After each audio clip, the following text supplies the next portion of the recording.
नमस्कार, न्यूज की पाठशाला में आप सभी का स्वागत। मैं हूं सुशांत सिन्हा। ये वो पाठशाला जहां सबकी क्लास लगती है, ये वो पाठशाला जहां वो खबर है जो आपको कहीं नहीं मिलेगी और इतने विस्तार से मिलेगी कि आप उस खबर के मास्टर होकर निकलें। और ये न्यूज का इकलौता फैमिली शो है। ये बार बार इसलिए याद दिलाता हूं कि बच्चों को भी न्यूज देखने की आदत लगे, वो भी सीखें, समझें उस अंदाज में कि उनको समझ में आएगी। तो बिना वक्त गवाए शुरू करते हैं आज की पाठशाला।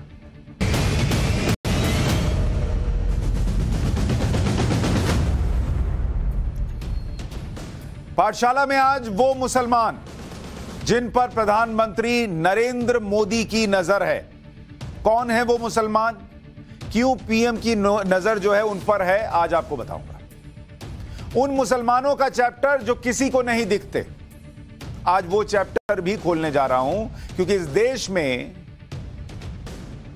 जब कट्टर सोच बढ़ रही है, इस देश में सर तन से जुदा के नारे लग रहे हैं, तब मुसलमानों के लिए वो क्लास लेकर आया हूं जो सर तन से जुदा जैसे नारों से ज्यादा जरूरी है। तो देश का हर मुसलमान आज बैठकर ये क्लास देखे, ये चैप्टर देखे, उनके साथ क्या हुआ नहीं हुआ, कौन क्या कर रहा है समझे, और देश के हिंदू भी देखें, देश के सिख भी देखें, देश के ईसाई भी देखें। इसके अलावा बोरिस जॉनसन, ब्रिटेन के प्रधानमंत्री, उनके इस्तीफे में क्या दिख गया कि मोदी क्यों जरूरी हैं? ग्लोबल क्राइसिस के बीच मोदी नंबर 1 लीडर कैसे बने हुए हैं, आज ये भी बताऊंगा। लेकिन शुरुआत कर रहा हूं पाठशाला की सबसे पहले उन मुसलमानों के चैप्टर के साथ जो किसी को नजर नहीं आते।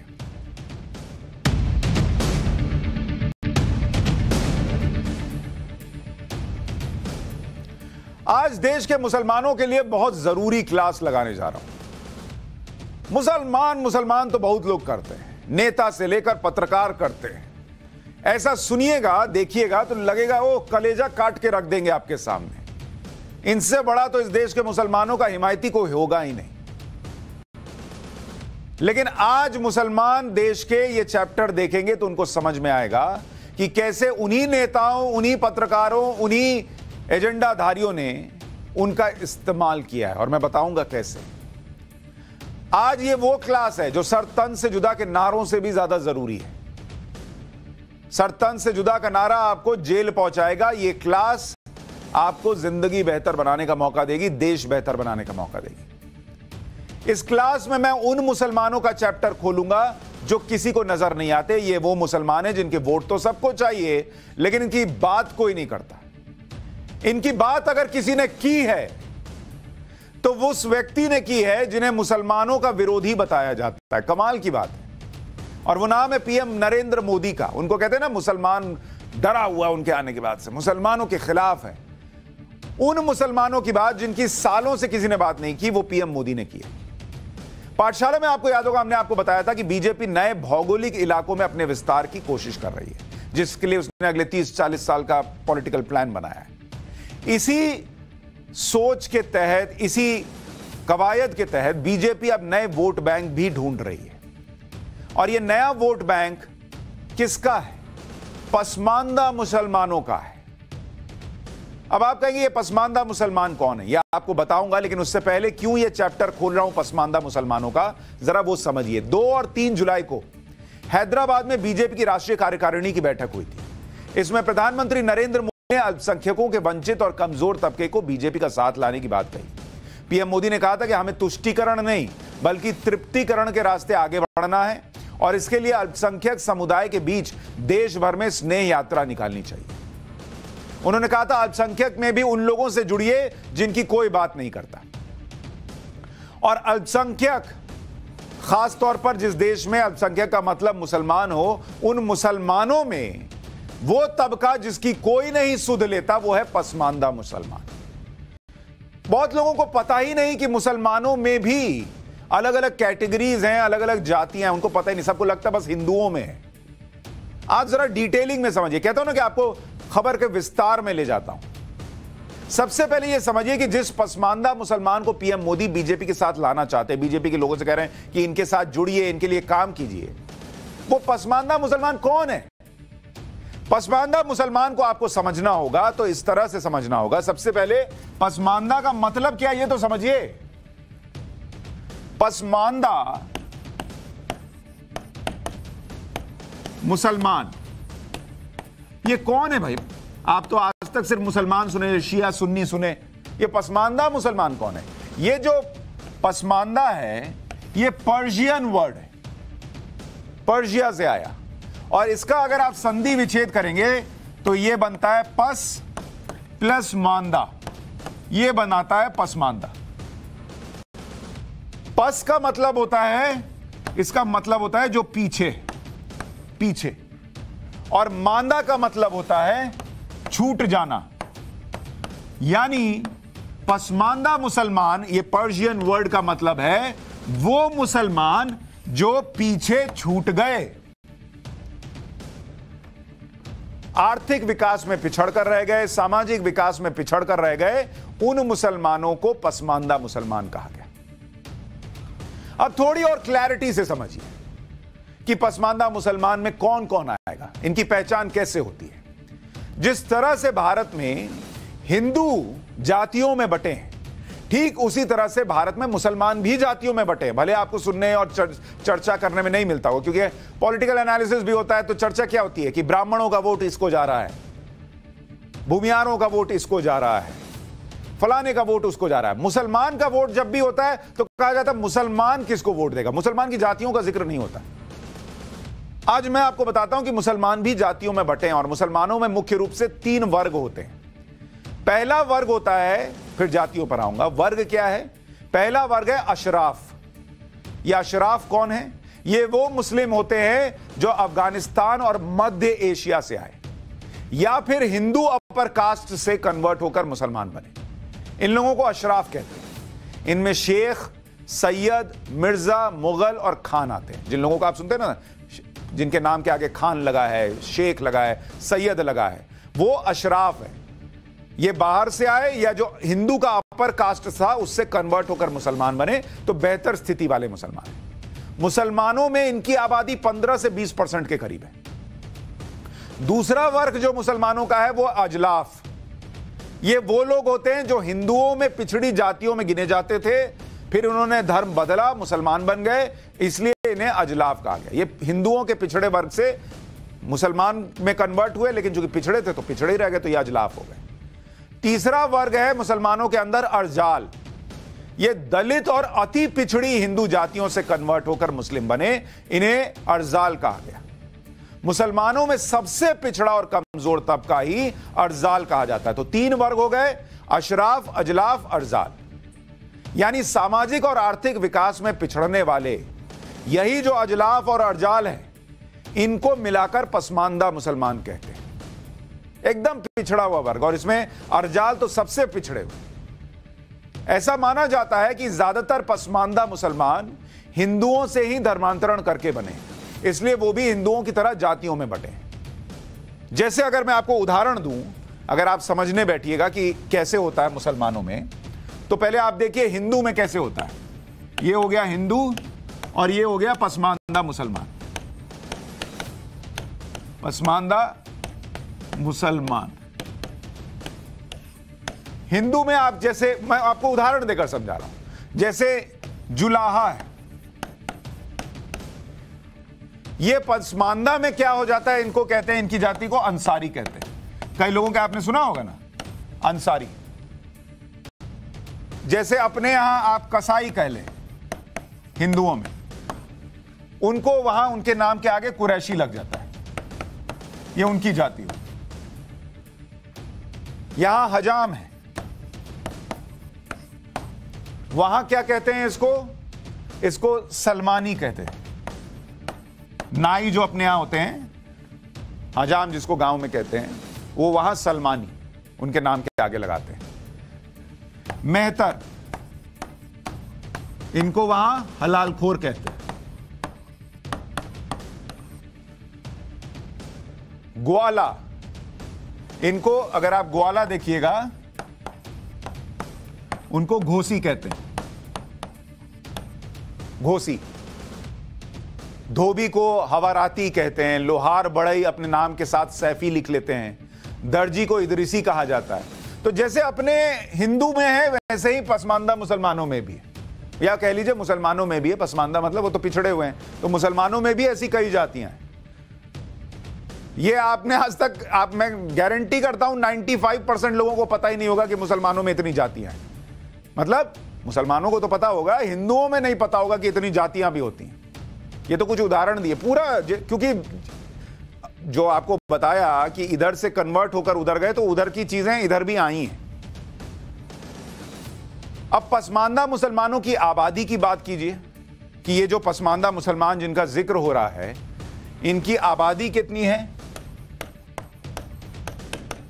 पसमानदा देश में मुसलमानों की जो आबादी है वो अभी, चूंकि 2011 की जनगणना है, तो मुसलमान को मानते हैं कि 20 करोड़ 21 करोड़ के आसपास है। अभी इससे ज्यादा भी हो सकता है, लेकिन जो है कहा जाता है वो 20-21 करोड़ के आसपास है। इसमें पसमानदा कितने हैं? तो वो कहा जाता है कि 80 से 85%। देख रहे हैं, मतलब इस 20 करोड़ आबादी में से अगर 80% भी मानिएगा तो करीब 16 करोड़ मुसलमान ऐसे हैं इस देश के अंदर जो पिछड़े हुए हैं, क्योंकि पसमानदा का मतलब ही आपको बताया जो पिछड़ा हुआ है,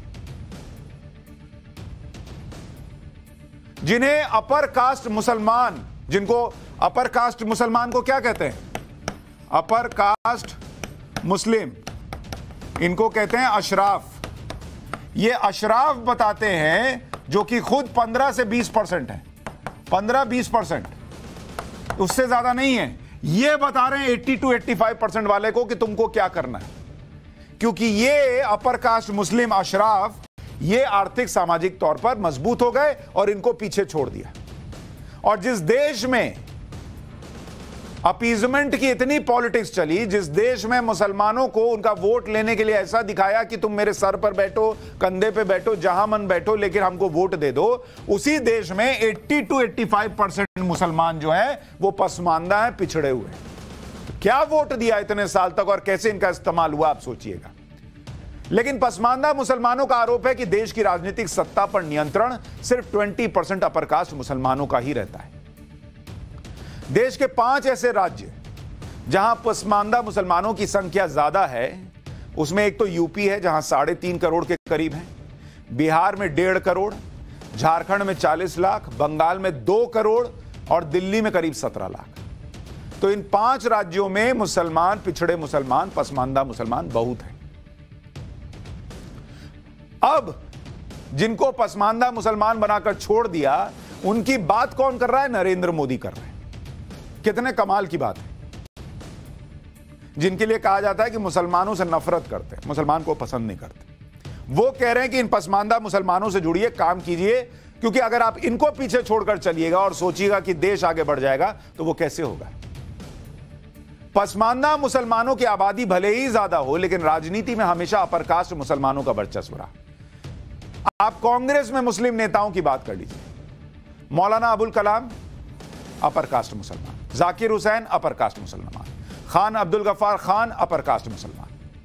आज के दौर में देख लीजिए, गुलाम नबी आजाद, सलमान खुर्शीद जैसे ज्यादातर बड़े मुस्लिम नेता अपर कास्ट से आते हैं। बीजेपी में भी मुस्लिम नेताओं की अगर बात कीजिए, क्योंकि उनसे तो वैसे ही मुसलमान नहीं जुड़ता, तो सिकंदर बख्त, नजमा हेपतुल्ला जो बाहर से आई, मुख्तार अब्बास नकवी, सैयद शहनवाज हुसैन, सभी मुस्लिम अपर कास्ट से रहे। लेकिन नरेंद्र मोदी ने क्या बदला 2014 से आकर, अभी आगे बताऊंगा। इसके अलावा भी दूसरी पार्टियों में आजम खान, असदुद्दीन ओवैसी, फारूक अब्दुल्ला, ये जैसे दूसरे दलों से जो नेता आगे बढ़े वो भी मुस्लिम अपर कास्ट से हैं। पसमानदा मुसलमान आगे नहीं बढ़ा, गरीब जो पिछड़ा मुसलमान है, ये नेता मुसलमानों के नेता होने की बात करते हैं, लेकिन इन्होंने उसको भी आगे नहीं बढ़ाया। किसी दल ने पसमानदा मुसलमानों को आगे नहीं बढ़ाया। इससे इतना तो क्लियर हो जाता है कि मुसलमान का वोट सबको चाहिए, लेकिन मुसलमान को राजनीति में मौका देने की बारी भी आती है तो सिर्फ अपर कास्ट मुसलमानों को ज्यादातर मौके मिलते हैं। ज्यादातर, ये नहीं कह रहा कि 0% मिलते हैं, लेकिन ज्यादातर मौके अपर कास्ट मुसलमानों को जाते हैं, कुछ इक्का दुक्का मौके पसमानदा को जाते हैं। मुसलमानों की 80% पसमानदा आबादी को राजनीति में उचित हिस्सेदारी नहीं मिल रही। इसलिए पीएम मोदी का कहना है कि अब इस वर्ग को बीजेपी के साथ जोड़िए, और इसकी शुरुआत भी हो चुकी है। जो मैं आपको कह रहा था कि नरेंद्र मोदी ने क्या बदला, उत्तर प्रदेश में करीब 3.5 करोड़ पसमानदा मुसलमान हैं। योगी सरकार में इस बार पसमानदा मुस्लिम दानिश अंसारी को मंत्री भी बनाया गया है। दानिश अंसारी को शिया मुस्लिम मोहसिन रजा की जगह मंत्री बनाया गया। बीजेपी को आजमगढ़ और रामपुर उपचुनाव में इसका फायदा मिलने का दावा किया जा रहा है। 2021 में पसमानदा मुसलमानों के इलाके में बीजेपी ने 200 से ज्यादा सभाएं की थी। हर विधानसभा में 10,000 पसमानदा मुसलमानों तक पहुंचने का लक्ष्य रखा गया है। यूपी में बीजेपी को मुस्लिम वोट कितने मिले आपको पता है? अगर आप देखेंगे, आप कहेंगे कि अगर नरेंद्र मोदी सोच रहे हैं कि यह पसमानदा मुसलमान क्या करेगा नहीं करेगा, अगर आप यूपी के लिहाज से देखिए, 2017 का जो चुनाव था उसमें बीजेपी को मुसलमान वोट कितना मिला, या मुस्लिम वोट जो है वो मिला 2017 में 6%, मात्र 6%। लेकिन 2022 में जो मुस्लिम वोट मिला वो बढ़कर 8% हुआ, यानी 2% का गेन है। अब आप कह सकते हैं कि अरे ये तो 2% का है, लेकिन अगर आप उस पार्टी के लिहाज से सोचेंगे जिसके लिए ये मुस्लिम वोट को ये समझाया गया है कि ये तो तुमको खत्म कर देंगे, ये आएंगे तो इस देश में मुसलमान बचेगा नहीं, उस पार्टी के लिए अगर 2% का वोट शेयर गेन हो रहा है 5 साल के अंदर, तो ये बड़ा है।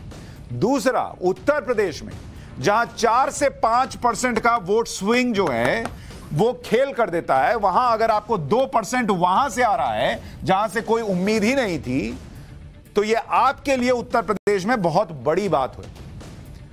और अगर इसी तरीके से बीजेपी जो लक्ष्य रख रही है पसमानदा मुसलमानों से जुड़ने का वो करती रही, तो शायद तस्वीर आने वाले वक्त में और बदलेगी। ये नरेंद्र मोदी उम्मीद कर रहा है, क्योंकि अगर आप कंपेयर कीजिए समाजवादी पार्टी से, तो उनको 2017 में कितना मुसलमानों का वोट मिला, 46%, और 2022 में 79% हो गया। मतलब पसमानदा मुसलमानों की यूपी में पसंद अभी भी अखिलेश यादव और उनकी पार्टी है। वो आज भी पलट कर नहीं पूछ रहा कि आपको तो भर भर के वोट दिया, लेकिन आज भी मैं पसमानदा कैसे हूं, मैं पिछड़ा कैसे हूं, कभी ये तो बताओ। क्योंकि उनसे वो वोट डरा कर ले लिया जाता है कि जो तुम्हारे लिए काम भी कर रहा है उसको मत देखो, ये तो तुमको खत्म करने वाला है। पिछले कुछ सालों में कैसे मुसलमानों के विकास के लिए मोदी सरकार ने जो काम किए वो आपको दिखाता हूं कि देखिए काम कैसे हो रहा है कि देश का गरीब मुसलमान भी बढ़ेगा, क्योंकि हिंदुओं में भी नरेंद्र मोदी यही कर रहे हैं कि निचले तबके को ऊपर लेकर आओ। अब आप जैसे देखिए कि प्रधानमंत्री आवास योजना, पीएम आवास योजना, इसमें जो अल्पसंख्यक हैं, अल्पसंख्यक, उनको कितने घर मिले आपको पता है? 31% जो हैं प्रधानमंत्री आवास योजना के, वो गए हैं अल्पसंख्यकों को, और इसमें मेजरली जो गए हैं वो पसमानदा मुसलमानों को गए। 31% जो घर गए बने देश भर में पीएम आवास योजना के तहत, उसमें से जो ओवरऑल बने उसमें 31% अल्पसंख्यकों को गए, और उसमें मेजरली पसमानदा मुसलमानों को, जो बार बार के वोट देता अखिलेश यादव को।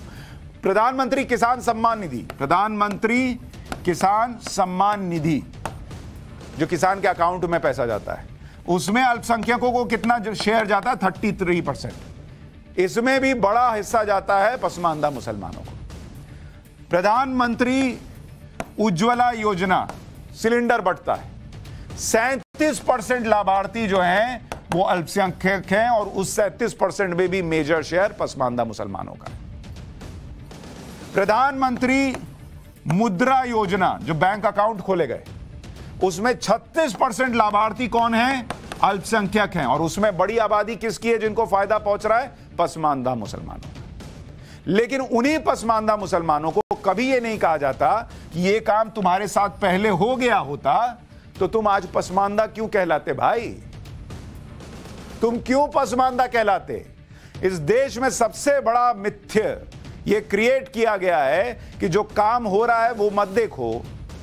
कौवा कान ले गया और कान के पीछे कौवे के पीछे दौड़ना शुरू करो, कान मत चेक करो।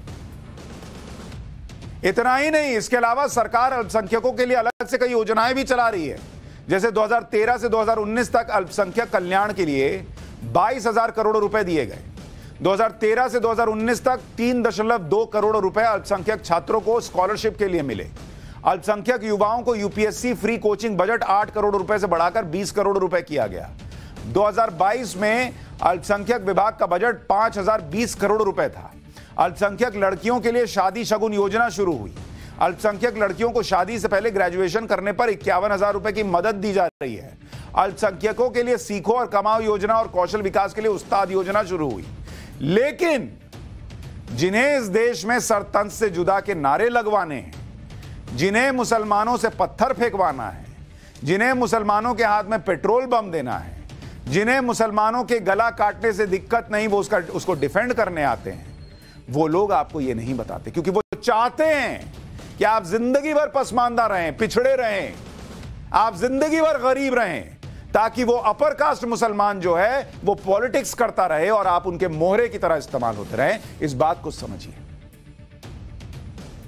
सवाल यह है कि जिस पसमानदा मुसलमानों की बेहतरी के लिए मोदी सरकार इतनी योजनाएं चला रही है, वो इतने पीछे कैसे रह गए? देखा जाए तो पसमानदा मुसलमानों के संघर्ष की कहानी 100 साल से ज्यादा पुरानी है। बिहार की नालंदा में पैदा हुए आसिम बिहारी ने 1920 में पहली बार पसमानदा मुसलमानों का संगठन जमीयतुल मोमिनीन बनाया और पसमानदा मुसलमानों के हक की बात की। लेकिन इन्हें आजादी से पहले और आजादी के बाद कभी भी सत्ता में उचित भागीदारी नहीं मिली। 1990 में एक बार फिर इन्होंने अपने हक की लड़ाई तेज की। बिहार में ऑल इंडिया पचवारा मुस्लिम महाज नाम से एक संगठन बना। 1998 में पसमानदा मुस्लिम महाज नाम से एक और संगठन बनाया गया। संगठन बनाने वाले अली अनवर 2006 में खुद को तो राज्यसभा पहुंच गए, लेकिन पसमानदा समाज वहीं का वहीं खड़ा है। 2020 बिहार विधानसभा चुनाव से पहले तक पसमानदा मुसलमानों के वोट लालू यादव और नीतीश कुमार की पार्टी में बढ़ते रहे, जबकि यूपी में समाजवादी पार्टी अब तक पसमानदा समाज की पसंदीदा पार्टी रही है। एक आंकड़े के मुताबिक पहली लोकसभा से लेकर 14वीं लोकसभा तक, आपको पता है, इस आंकड़े को देखिए और इस देश का मुसलमान पूछे, आजादी से लेकर, जब आपको यह आंकड़ा बता रहा हूं, 14वीं लोकसभा तक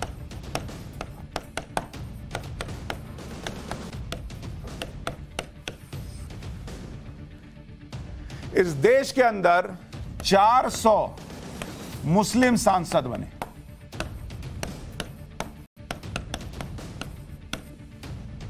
इनमें 340, 400 में से 340 ये कौन थे? ये थे अशराफ, यानी अपर कास्ट मुसलमान, अपर कास्ट मुसलमान। अब आप बताइए, 80% मुसलमान पसमानदा, गरीब, पिछड़ा हुआ इस देश में चाय वाला पीएम बन गया, लेकिन मात्र 60 सांसद चुनकर आए उस पिछड़े मुसलमानों के वर्ग से, जिसके लिए सब दुहाई देते रहे। यह सिर्फ इत्तेफाक है कि 400 में से 340 अपर कास्ट मुसलमान निकल आए। सिर्फ 60 सांसद ही पसमानदा समाज से आए और लोग 80% वोट इनका बटोर कर ले जाते हैं। इन पसमानदा मुसलमानों की हालत क्या है? सच्चर कमेटी की रिपोर्ट का आंकड़ा कहता है कि शहरों में 60% मुस्लिम बच्चे स्कूल नहीं जा पाते थे। स्कूल जाने वाले मुस्लिम बच्चों में सिर्फ 50% मिडिल स्कूल पूरा कर पाते थे। गांवों में 0.8%, मतलब 1% भी नहीं, और शहरों में 3.1% मुस्लिम ही ग्रेजुएशन कर पाते थे। सरकारी नौकरी की बात कीजिए तो सिर्फ 4.9% मुस्लिम ही सरकारी नौकरी में जा पाते थे, जिसमें ज्यादातर अपर मुस्लिम कास्ट के होते थे।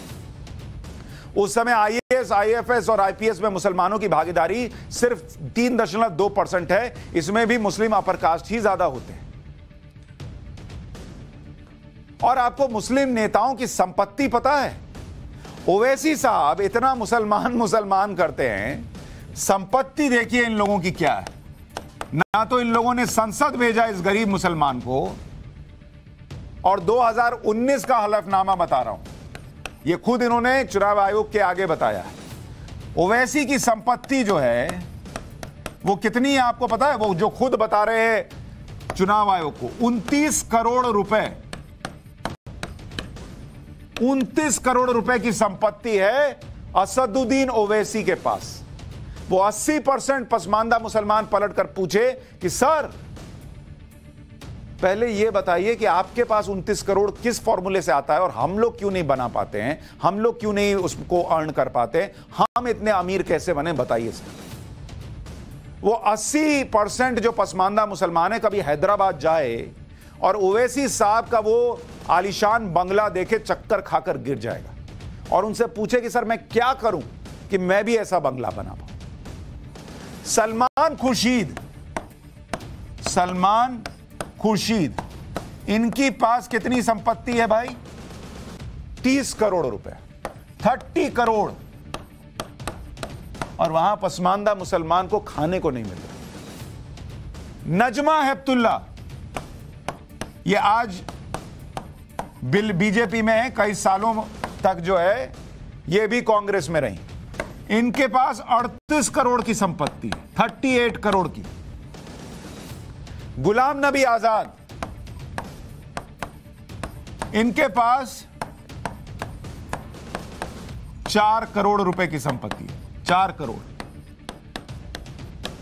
आप संसद भी जाएंगे, आप पैसा भी कमाएंगे, पसमानदा मुसलमान से झोला भर भर के वोट भी लेंगे, लेकिन फिर उसको छोड़ देंगे वैसे ही हाल में। कोई ये पूछता नहीं, इसलिए आज पाठशाला में पूछना पड़ा, बताना पड़ा। हमने 2 इस्लामिक स्कॉलर्स को भी इनवाइट किया, हाफिज गुलाम सरवर साहब और फयाज अहमद साहब, सोशल एक्टिविस्ट हैं। आप दोनों का बहुत स्वागत है। सरवर भाई, आप तो इस समाज के लिए काम करते हैं, मुझे लगा आपसे पूछूं तो शायद आप बेहतर बता पाएंगे। मैंने कुछ गलत ऊपर नीचे बताया हो तो माफ कीजिएगा, आप ठीक कर दीजिएगा। लेकिन जिस देश में हमेशा ये कहा जाता हो कि राजनीतिक पार्टियां जो हैं वो मुस्लिम वोट बैंक के लिए अपीजमेंट पॉलिटिक्स करती हो, वहां ये 80% पसमानदा मुसलमान की जो आबादी है वो पीछे कैसे रह गई और क्यों रह गई?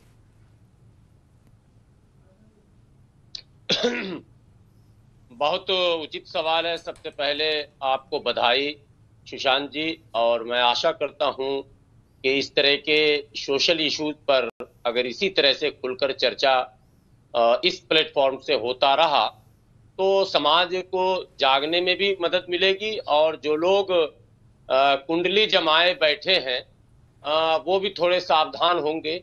आपने तो बड़े बेहतरीन ढंग से खुलासा किया है, और अच्छा किया कि आपने संपत्ति का ब्यौरा भी बता दिया। संपत्ति का ब्यौरा तो वो चुनाव आयोग को जो दर्शाया गया वो आपने बताया।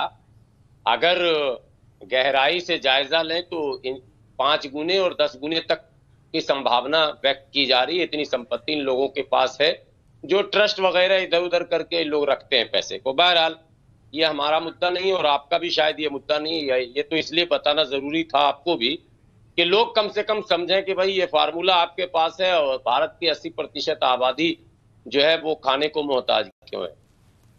आपको आश्चर्य इस बात को लेकर भी होना चाहिए, टीवी डिबेट पर बहुत सारी बातें लोग नहीं कह पाते हैं।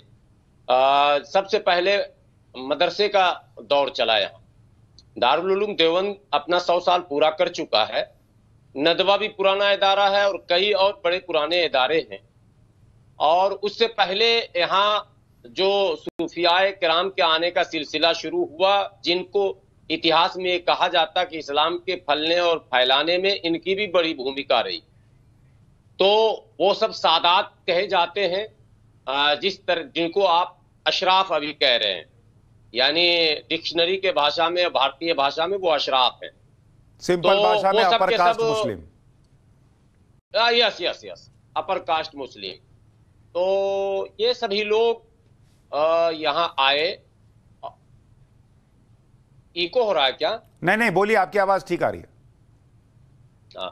तो यहाँ जो खानकाहों का रिवाज चला, जिसको आप आश्रम हिंदी में कह सकते हैं, हालांकि लोग पता नहीं इसका पूरा अर्थ क्या निकालेंगे, मैंने इस पर इसका हिंदी शब्द निकाला नहीं। तो इन खानकाहों पर भी और मदरसों पर भी पूरी तरह से अपर कास्ट मुस्लिम का कब्जा हो गया। कब्जा होना कोई बुरी बात नहीं थी, लेकिन इतनी बड़ी आबादी, जिसकी आबादी 80, 85, 90, पश्चिम बंगाल में सुशांत जी ये 90 तक है मामला, 89% है। बाप रे। तो इनको मुख्य धारा से काट कर रखा गया। एजुकेशन के नाम पर सिर्फ इनको कुरान देखकर पढ़ना सिखाया गया, कुरान के मायने और अर्थ नहीं बताए गए। देखकर पढ़ लो, और इस कुरान के पढ़ने का मकसद यह है कि तुम अपने खानदान के जो लोग मर जाते हैं उनके मुक्ति के लिए, जो बोलते हैं ना मोक्ष की प्राप्ति के लिए, वो इस कुरान को तुम पढ़ देना और वो जन्नत में चले जाएं। ये सिलसिला चलता रहा। आपने नाम लिया स्वतंत्र भारत में मामला जब शुरू हुआ तो असीम बिहारी का आपने नाम लिया। असीम बिहारी के बाद भी कई तंजीमें बनी, जमीयतुल अंसार नाम की तंजीम बनी, मोमिन कॉन्फ्रेंस चलता रहा, लेकिन आम मुसलमानों को ये इस बात का इल्म नहीं हो पाया कि आखिर हमारे साथ बेईमानी हो क्या रही है। 1994 में डॉक्टर एम एजाज अली नाम के एक सर्जन ने बैकवर्ड मुस्लिम मोर्चा के नाम से एक संगठन बनाया और मूवमेंट शुरू किया, और उस मूवमेंट का काम था डोर टू डोर जाकर लोगों को अवेयर करना, समझाना, बताना उनके मौलिक अधिकार, संवैधानिक अधिकार, धार्मिक अधिकार और यूं कहें कि मानवीय अधिकार के प्रति उनको जागरूक करने का काम शुरू हुआ। विरोध भी शुरू हुआ। जब हम पसमानदा यानी दलित पिछड़े जो भी कह लें, मुसलमानों का वो तबका जो दलित मुस्लिम है, पिछड़ा मुस्लिम है, जब हम इसकी बात करते हैं तो ये जो अशराफ उलमा हमारे हैं, ज्यादातर वही है, ये कहते हैं कि ये गैर इस्लामी शब्द है और इस्लाम में तो मसावात की बात की गई है। बेशक इस्लाम में मसावात की बात की गई है, इक्वलिटी, समानता। इक्वलिटी। तो जब इक्वलिटी की बात इस्लाम में की गई है तो आपने हमारे साथ इस्लाम में जो कहा वो क्यों नहीं किया? नहीं, इतनी इक्वलिटी का दिल था तो फिर अपना अपना हिस्सा कुछ कुछ बांटते, पसमानदा समाज के लिए करते, उसको इक्वल बनाते इतने सालों में। फयाज भाई मुझे ये बताइए, इस देश में आज जब इस पाठशाला में हम चर्चा कर रहे हैं और चैप्टर खुल रहा है, ठीक है, देखिए हिंदू और मुसलमान के बीच कुछ डिफरेंसेस होंगे, दोनों को नेताओं ने, कभी अंग्रेजों ने, कभी नेताओं ने समझा दिया कि तुम एक दूसरे के दुश्मन हो, लेकिन हमारे बीच हमारे खुद के दुश्मन भी तो बैठे हैं। ये आज 80% पसमानदा मुसलमानों को नहीं पलटकर पूछना चाहिए उन अपर कास्ट मुस्लिम से कि हिंदू को तो तुम छोड़ दो, नेताओं को तो तुम छोड़ दो, तुमने मेरे लिए क्या किया है और तुम्हारी वजह से मैं क्यों ना मानूं कि आज भी मैं इतना गरीब हूं। जी, हम लोग लगातार इसकी आवाज उठा रहे हैं। देखिए, आपने बात की, मैं आपके सवाल का जवाब देने से पहले मैं सर्वप्रथम इस देश के प्रधानमंत्री माननीय नरेंद्र दामोदर दास मोदी जी का व्यक्तिगत रूप से, पसमानदा आंदोलन की ओर से और इस देश में बसने वाले 13 से 15 करोड़ जो कुल मुस्लिम आबादी का 90% है, देशज पसमानदा की ओर से हाथ जोड़ के आभार व्यक्त करता हूं कि उन्होंने हमारे दुख दर्द की बात को समझा और राष्ट्रीय लेवल पर उस सवाल को उठाया। इस सवाल को हम लगातार उठा रहे हैं, लेकिन मुख्य धारा में उस हिसाब से जगह नहीं मिल पा रही थी। दूसरी चीज, जो आपने इतना शानदार रिपोर्ट पेश किया है, मैं बहुत धन्यवाद देना चाहूंगा आपका कि बहुत अच्छी स्टडी किया है आपने और बहुत अच्छा वो किया। उसमें मैं 2 बातें कहना चाहूंगा। जो आप डाटा दे रहे थे 14वीं लोकसभा तक का, वो बेसिक प्रॉब्लम ऑफ ओबीसी मुस्लिम करके एक किताब है जो member of parliament Ashfaq Hussain Ansari, जिक्र इसलिए मैं कर रहा हूं कि वो मोमिन कॉन्फ्रेंस जो आसिफ बिहारी के नेतृत्व में जो प्रथम पसमानदा आंदोलन था, उस घराने से उनके पिता, उनके दादा लोगों ने उसमें पार्टिसिपेट किया था, और जो मठ है गोरखपुर का, उस मठ से और अशफाक हुसैन अंसारी के घर का बहुत ही पारिवारिक का बहुत घनिष्ठ संबंध है। ये थोड़ा सा मैं दर्शकों की जानकारी के लिए बताना चाह रहा था। अब मैं आपके सवाल का जवाब दे रहा हूं कि हम लगातार इसको सवाल उठा रहे हैं, और हम पहले हमारी जो भी स्थिति अच्छी हुई है वो आजादी के बाद, संविधान लगने के बाद भारतीय मूल के देशज पसमानदा मुसलमानों की स्थिति अच्छी हुई है। लेकिन आज भी आप देखेंगे जो मुस्लिम और इस्लाम नाम से जो संस्थाएं हैं, जैसे मुस्लिम पर्सनल लॉ बोर्ड है, वक्फ बोर्ड है या अल्पसंख्यक संस्थाएं, वहां पे आपको इस देश का जो असल मुसलमान है, जो 5000 साल से यहाँ निवास कर रहा है, जब से इंसानियत है, उसकी कहीं कोई भागीदारी नहीं मिलेगी। सरकारी संस्थाओं में एक बात और बता दीजिए, जनरल यूनिवर्सिटी कॉलेज में आपको पसमानदा टीचर, पसमानदा दिखाई देंगे, लेकिन अलीगढ़ मुस्लिम यूनिवर्सिटी, जामिया मिल्ले जो माइनॉरिटी अल्पसंख्यक के नाम से चलता है, सारा मलाई अशराफ लोग काटते हैं। एक रिपोर्ट में मैं एक बात और कह दूं, बहुत अच्छी बात की फयाज भाई, ये स्ट्रैटेजिकली हुआ है कि इन लोगों को पीछे रखो, इन लोगों के हाथ में पत्थर दो, इनके हाथ में पेट्रोल बम दो, इनसे सर तन से जुदा के नारे लगाओ और उसके बाद तुम जो है इसी पर पॉलिटिक्स करो और संसद पहुंचो।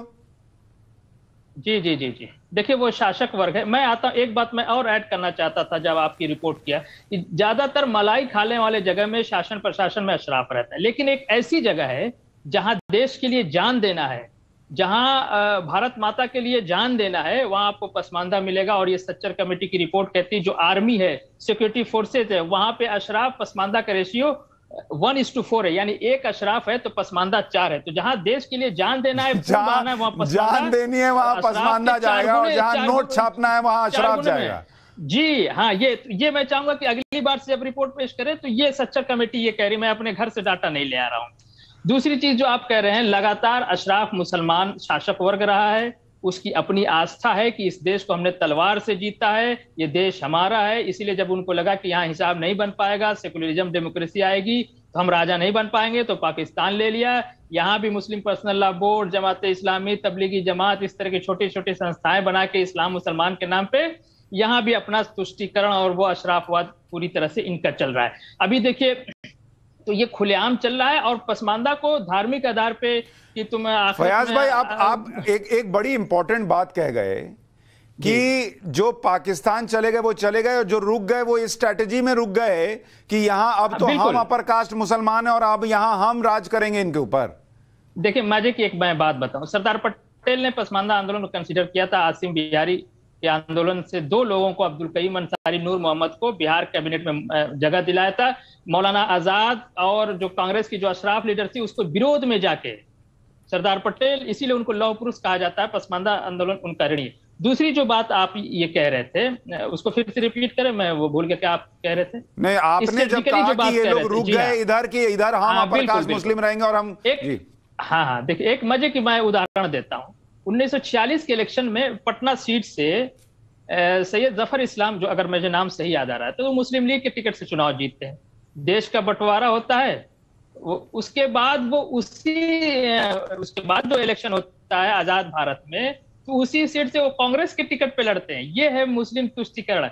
जबकि उस वक्त आसिम बिहारी के नेतृत्व में मोमिन कॉन्फ्रेंस जमीयतुल मोमिनीन बहुत उसका अंतर्राष्ट्रीय लेवल की संस्था बन गई थी, और अब्दुल कईम अंसारी, नूर मोहम्मद को सरदार पटेल ने वहां जगह भी दिलाई थी। लेकिन इस तरह की अशराफ तुष्टीकरण थी इस देश के अंदर कि वहां से बंटवारा होने के बाद से जो आदमी मुस्लिम लीग के टिकट से जीता था उसको कांग्रेस देके और वो टिकट जिताती। तो ये इस तरह से चला। सरवर भाई एक चीज बताइए, सरवर भाई एक चीज बताइए। मैं एक बात पूरी कर दूं, सुशांत जी, एक बात पूरी कर दूं। मैंने इस पे एक आर्टिकल भी लिखा है, पसमानदा आंदोलन का इतिहास, जो आपको इंटरनेट पे मिल जाएगा, जो हमने बाबा कबीर से हमारा आंदोलन है, कोई नया आंदोलन नहीं। हम इस्लाम में जो नस्लवाद है, जो जातिवाद है, जो सामाजिक न्याय के लिए, हम बाबा कबीर के जमाने से लेके और डॉक्टर अयूब राइन तक चले आइए, जिन्होंने आधा दर्जन किताब लिखी है मुस्लिम जातियों पे, आसिम बिहारी होते हुए हम लड़ रहे हैं।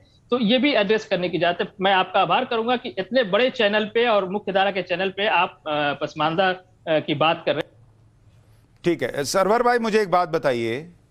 फयाज भाई ने कहा कि मैं धन्यवाद करना चाहता हूं नरेंद्र मोदी का, और इस देश के मुसलमानों को तो यही बताया गया कि नरेंद्र मोदी तुम्हारे खिलाफ हैं, तुमको तो खत्म ही कर देंगे, खत्म ही करना चाहते हैं, लेकिन वो तो धन्यवाद कर रहे हैं। आपकी इस पर सोच क्या है? और जब ये कहा जाता है कि अपर कास्ट मुस्लिम ने, अशराफ ने इन लोगों को जानबूझकर ऊपर नहीं आने दिया, तो उस जानबूझकर ऊपर न आने में देने में क्या वो पॉलिटिकल पार्टीज भी थीं जो अपने आप को मुसलमानों का रहनुमा बताती हैं? देखिए, यदि माननीय प्रधानमंत्री जी अपने संबोधन में पसमानदा शब्द का इस्तेमाल न किए होते तो शायद आप ये शो न करते। तो इसलिए धन्यवाद तो उनको देना ही पड़ेगा, धन्यवाद के वो पात्र हैं। उन्होंने इस मुद्दे को छेड़ा है, पूरे भारत में एक नई बहस फिर चली है। और भारतीय जनता पार्टी अगर प्रधानमंत्री के इन शब्दों को ग्रहण करती है और आगे बढ़ती है तो मैं समझता हूं एक क्रांतिकारी परिवर्तन भी आने वाला आएगा। तो इसलिए इसको धन्यवाद के वो पात्र हैं। लेकिन जो प्रमुख मुद्दे हैं उस पर प्रधानमंत्री का ध्यान अभी नहीं गया। आपको अभी हमारे साथी ने बताया, ये वो लोग हैं कि बड़ी चालाकी से पाकिस्तान भी बंटवा लेते हैं और भारत के राजनीतिक और धार्मिक और तमाम संसाधनों पर भी कब्जा करके बैठ जाते हैं। अब एक बड़ी बात सुशांत जी मैं कहूंगा कि प्रधानमंत्री जी के संबोधन के बाद इनके इर्द गिर्द इनकी घेराबंदी न ये करते हैं। जिन लोगों ने पसमानदा की भूमिका निभाई है तो लोग जानते हैं उनकी वास्तविक स्थिति क्या है। प्रधानमंत्री जी को उस टीम को बुलाकर एक बार चर्चा करनी चाहिए ताकि रणनीति कैसे बने इनको मुख्यधारा से जोड़ने का, ये वो बता पाएंगे। कहीं ऐसा ना हो कि प्रधानमंत्री जी चाह तो रहे हैं कि पसमानदा और दलित मुसलमानों को मुख्यधारा से जोड़ा जाए, लेकिन इसमें भी चूक हो जाए राजनीतिक। हालांकि ऐसी उम्मीद प्रधानमंत्री जी से मैं नहीं कर सकता। लेकिन आपने बड़ी बात कही कि ये जो पूरा एक इकोसिस्टम है ये कोई हल्का नहीं है, बहुत स्ट्रांग है। और अगर उसको दिखेगा कि भाई वो एक्सपोज भी हो रहे हैं, उनके बारे में लोगों को पता भी चल रहा है कि कैसे उन्होंने सब एकाधिकार रखा है, और अगर पसमानदा जाग गया तब हमारा क्या होगा, तो वो इकोसिस्टम पलटकर वार भी करेगा या अपनी चीजें भी करेगा। ये भी लोगों को समझना होगा और पीएम को भी समझना होगा। मैं आप लोगों से माफी चाहूंगा, मेरे पास आज इतना ही वक्त था। मैं कोशिश करूंगा इस मुद्दे को फिर लाऊं, फिर इस पर चर्चा करूं और इसको ठंडा ना पड़ने दूं। ठीक, फयाज भाई छोटे में लेकिन कहिएगा, छोटे में आप कुछ कह रहे हैं। 30 सेकंड में बात कर दूं। देखिए, मैं माननीय प्रधानमंत्री जी का इसलिए भी आभार व्यक्त कर रहा था कि देखिए एक स्टाइल होता है, नेता पहले आश्वासन देता है, वादा करता है, फिर वोट मांगता है। लेकिन प्रधानमंत्री मोदी जी ने और बीजेपी ने पहले पसमानदा को भागीदारी दी, उत्तर प्रदेश के अंदर मंत्री दिया, अल्पसंख्यक आयोग का चेयरमैन दिया, काम किया, उनको लोक कल्याणकारी स्कीमों से फायदा पहुंचाया। उसके बाद आके कह रहे हैं कि आप हमें वोट दीजिए, और वो भी पार्टी के सदस्य कह रहे हैं कि तुम जाके अब उनसे कहो, अब वो जुड़ेंगे। तो ये एक बहुत ही बेहतरीन रणनीति है, इसके लिए वो आभार के पात्र है, धन्यवाद के पात्र हैं। जी ठीक है, बहुत बहुत शुक्रिया। आप दोनों भी आए हमारे साथ पाठशाला में और थोड़ा इस चैप्टर को और लोगों तक पहुंचने लायक बनाया। लेकिन मैं बस इतना चाहता हूं कि इस देश के मुसलमान भी समझें कि 80% मुसलमान को जो लोग पीछे छोड़े रहे 70 साल से, और 20% मलाई खाती रही। लोग तो कह के गए कि पाकिस्तान भी इसलिए बनवा दिया कि बाकी उधर रहेंगे और इधर हम लोग जो है इधर सारा की पोस्ट ले लेंगे और सब कुछ रखेंगे। उन लोगों से पलट कर तो पूछिए कि तुम मेरे बच्चों को पत्थर फेंकवा रहे हो, तुम मेरे बच्चों से सर तन से जुदा के नारे लगवा रहे हो, तुम मेरे बच्चों से पेट्रोल बम फेंकवा रहे हो, तुम्हारा बच्चा क्यों नहीं फेंकता? मेरा बच्चा तो गरीब है, पढ़ा नहीं, तुम्हारा विदेश जाके कैसे पढ़ता है? मुझे एक घर भी प्रधानमंत्री आवास योजना के तहत नरेंद्र मोदी के आने के बाद मिलता है, तुम्हारा बंगला कैसे बन जाता है? किसी नेता को यह मत लगने दीजिए कि आपका वोट झोली में भर के आपने रख रखा है, उसको खाली ट्रॉली लगवानी है और लेकर जाना है। उससे सवाल पूछिए। और इस देश प्रधानमंत्री ठीक कह रहे हैं, गरीब तबका हिंदू का हो या मुसलमान का हो, वो ऊपर नहीं आएगा तब तक ये सर तन से जुदा नहीं रुकेगा। सोचिएगा। बहुत बड़ी बात पाठशाला में कहकर जा रहा हूं। पाठशाला में अब उन ग्लोबल लीडर्स का चैप्टर जिन्हें पीएम मोदी से सीखना चाहिए कि पब्लिक का भरोसा बनाने के लिए कोई शॉर्टकट नहीं चलता।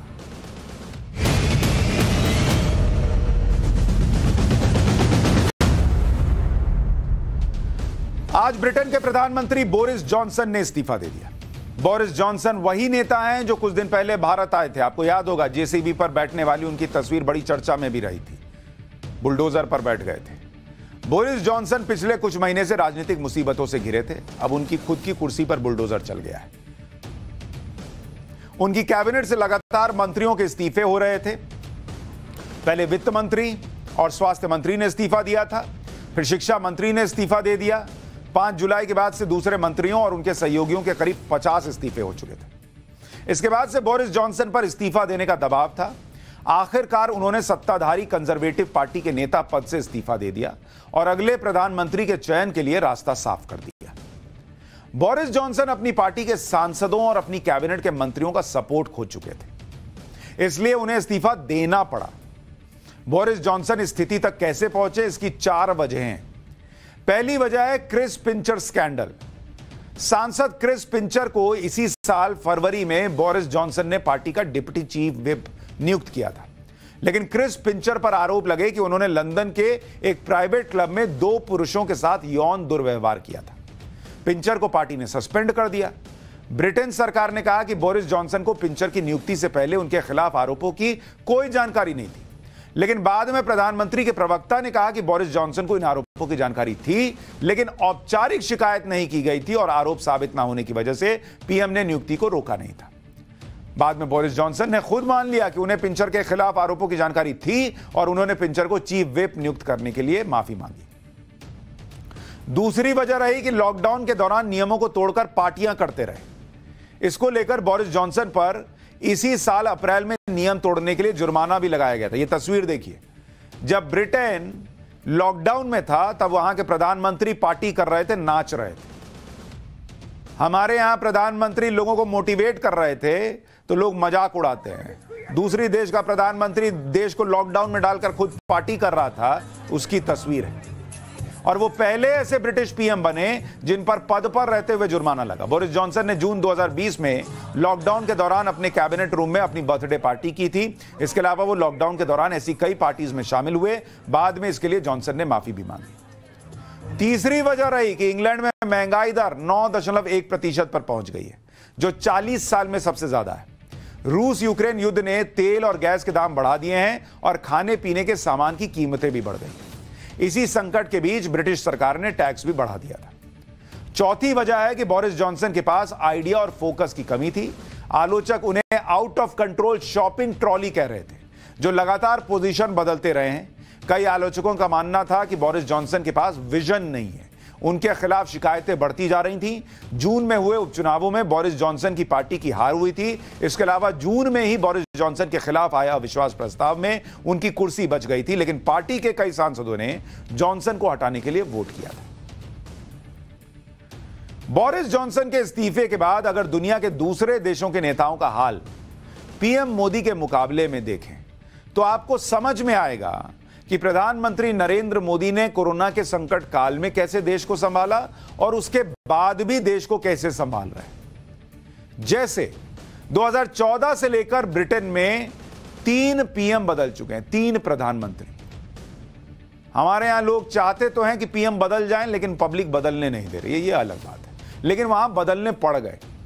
2016 तक डेविड कैमरून पीएम थे, फिर 2016 से 19 तक थेरेसा मे पीएम रही, फिर 2019 में बोरिस जॉनसन पीएम बने और अब उन्होंने भी इस्तीफा दे दिया, मतलब चौथा आ जाएगा। मतलब जितनी दिन में नरेंद्र मोदी अकेले यहां देश में काम कर रहे हैं, वहां 3-3 पीएम आके चला गया, अभी चौथा आ जाएगा, क्योंकि लोगों का भरोसा नहीं होता। इसी तरह से इस दौरान अमेरिका में 3 राष्ट्रपति बन गए। 2017 तक बराक ओबामा थे, फिर ट्रंप बाबू आए, फिर ट्रंप दूसरा चुनाव जीत नहीं पाए और 2021 में जो बाइडेन अमेरिका के राष्ट्रपति बने। वो भाई साहब भी अभी बहुत आलोचनाएं सह रहे हैं। इसी तरह से जापान में 2014 से अब तक 3 प्रधानमंत्री बन चुके हैं। 2020 तक शिंजो आबे थे, 2020 में योशिहिदे सुगा प्रधानमंत्री बने, फिर 2021 में फूमियो किशिदा जापान के प्रधानमंत्री बने। इन देशों का यह हाल है कि अपने प्रधानमंत्री पीएम मोदी मिलने जाएंगे, अरे बदल गए, हाथ मिलाते वक्त सोचना पड़ता है पिछला कहां है, अच्छा गया। ऑस्ट्रेलिया में 2014 में अब तक 4 प्रधानमंत्री बन चुके हैं। 2015 तक टोनी अबॉट पीएम थे, फिर मैल्कम टर्नबल पीएम बने, फिर 2018 में स्कॉट मॉरिसन पीएम बने, अभी मई में 2022 में ऑस्ट्रेलिया में चुनाव के बाद एंथनी अल्बनीज पीएम बने। इजराइल में भी 2014 से अब तक 3 प्रधानमंत्री बन चुके हैं। 2021 तक बेंजामिन नेतन्याहू पीएम थे, फिर नफ्ताली बेनेट पीएम बने, 1 साल में बेनेट को इस्तीफा देना पड़ गया, अभी याइर लैपिड कार्यवाहक पीएम है। इजराइल में पिछले 3.5 साल में 4 चुनाव हो चुके हैं, अब 5वीं बार इलेक्शन की तैयारी है। यह उदाहरण आपको इसलिए दे रहा हूं कि आपको समझ में आए कि इस वक्त हमारा देश पॉलिटिकली अगर आप देखिएगा तो कितने बेहतर स्थिति में है अगर आप दुनिया से कंपेयर कीजिए। कितनी स्टेबल सरकार चल रही है और कितनी स्टेबल स्थिति में देश की सरकार है या देश का माहौल है, राजनीतिक माहौल, वो अब ये अलग बात है कि पॉलिटिकल पार्टीज एक दूसरे पर बोले, देश में सरतन से जुदा के नारे लगे, ये लगे वो लगे, एजेंडा चले, प्रोपेगेंडा चले, टूल किट चले, ये सब तो चलता रहता है। वो इसलिए चलता है कि स्टेबल चल रहा है। स्टेबल नहीं चलता तो अब तक 2-3 बन गए होते ना, तो इतना नहीं होता। स्टेबल चल रहा है इसलिए हिलाने के लिए कुछ कुछ होता है। हिलाते हैं फिर कुर्सी वहीं रुक जाती है, फिर हिलाते हैं फिर कुर्सी वहीं रुक जाती है। पीएम मोदी ने 2014 और 2019 में चुनाव जीता। नेहरू और इंदिरा के बाद पहली बार बैक टू बैक पूर्ण बहुमत से पीएम बनने वाले नेता हैं। पीएम मोदी की तुलना में अगर दूसरे ग्लोबल लीडर्स की बात कीजिए तो अमेरिका में डोनाल्ड ट्रंप ने 2017 का राष्ट्रपति चुनाव जीता, लेकिन 2021 में बाइडेन से हार गए। जर्मनी में एंजेला मर्केल ने 2018 में ऐलान कर दिया था कि 2021 के चुनाव में चांसलर के तौर पर 5वां कार्यकाल नहीं चाहिए उनको। ऑस्ट्रेलिया में स्कॉट मॉरिसन ने 2019 का चुनाव जीता, 22 में संसदीय चुनाव में हार गए। ब्राजील में जेर बोल्सोनारो ने 2018 का राष्ट्रपति चुनाव जीता, अक्टूबर 2022 में आम चुनाव है और बोल्सोनारो की कुर्सी पर खतरा बताया जा रहा है। सिर्फ 2 ऐसे बड़े नेता हैं जिन्हें लगातार जीत मिली है। उनमें एक है फ्रांस के राष्ट्रपति इमैनुअल मैक्रों, जिन्होंने अभी अप्रैल 2022 में लगातार दूसरी बार राष्ट्रपति चुनाव जीता। इसके अलावा कनाडा में पीएम जस्टिन ट्रूडो हैं, लगातार 3 बार चुनाव जीत चुके हैं। 2015 में पहली बार पीएम बने थे, उसके बाद 2019 और 2021 में चुनाव जीता है। इस वक्त अगर वर्ल्ड लीडर्स की ग्लोबल रेटिंग को देखें तो नरेंद्र मोदी सबसे आगे हैं। उनकी अप्रूवल रेटिंग के सामने दूर दूर तक कोई नहीं है। 29 जून से 5 जुलाई के बीच अमेरिकी संस्था मॉर्निंग कंसल्ट की करंट अप्रूवल रेटिंग के मुताबिक नरेंद्र मोदी की अप्रूवल रेटिंग 75% है। कोरोना संकट के बाद हर देश के नेता की रेटिंग गिर गई, नरेंद्र मोदी 75% पे हैं। इसके बाद एंथनी अल्बनीज हैं 56% पे, अभी पीएम बने हैं। जो पुराने वाले हैं उनमें से तो कोई 50% भी क्रॉस नहीं कर रहा। जस्टिन ट्रूडो जो हैं वो 41% पे हैं। जापान के पीएम फूमियो किशिदा 38%, बाइडेन साहब तो 38% पर हैं। 40% पासिंग मार्क मानिएगा तो पास भी नहीं हो रहे हैं ये लोग। Emmanuel Macron 33%, Boris Johnson 27%। और अगर अपने पड़ोस में देख लीजिए, श्रीलंका खत्म, पाकिस्तान डूब रहा है, चीन परेशान है, उस बीच में भारत एक मजबूती के साथ खड़ा है, बना हुआ है। तो इसकी अहमियत हमें समझ में आनी चाहिए। पाठशाला में आज के लिए इतना ही, कल फिर मिलेंगे। नमस्कार।